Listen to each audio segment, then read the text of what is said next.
Gapunta ti Private Duty Nurse Rescue Ninja Team Ilocos tayo magbasa ti medical mission ti Picad si Team 3 Pro 1 mga idol at mga ti damag lokal iti daytoy agundaway mga idol.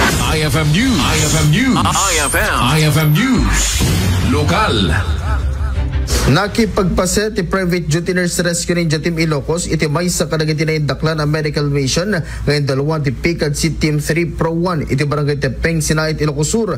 Dito'y anang ipaayda ti agas ken vitamina ken libre konsultasyon babayan ken Dr. Rodolfo Ragadi. Very overwhelming kasi DJ inikanda kami ti chance kay may dito'y nakadalo dito Sinait at nakapimpintas ti pinang sarabo da ka na kami. 6 na araw na po namin dito sa barangay Tepeng Sinait Ilocos Sur. Medical mission po ang aming inialing ngayon sa komunidad at sa barangay nito. So sino po yung mga kasama natin today? Marami po, no? Nagulat nga rin kami sa aming natapos na communication or pakikipag-coordinate sa RHU.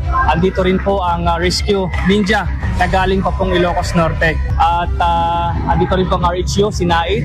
Andito rin po ang tapos LGBTQ po, samahan po sila. Sila po yung nag-conduct ng libreng gupit at yung mga taga dito naman po na mga nagmamanicure pedicure, inibitahan din po namin para mag-conduct po ng libreng gupit at libreng manicure pedicure po.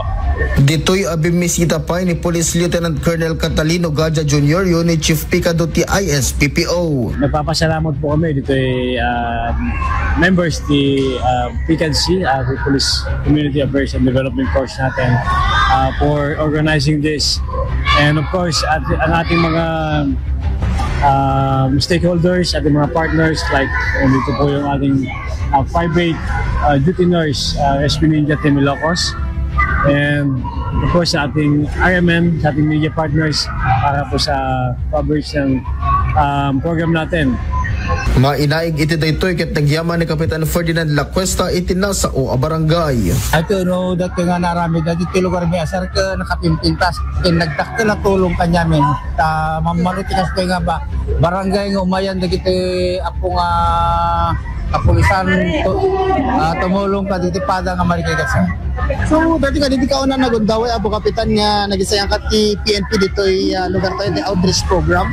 Una sir, dati kauna nga manipod dinagturay sir dati kauna nga da email nga kasto nga nag-medical mission nga kapulisan diti lugar mi nga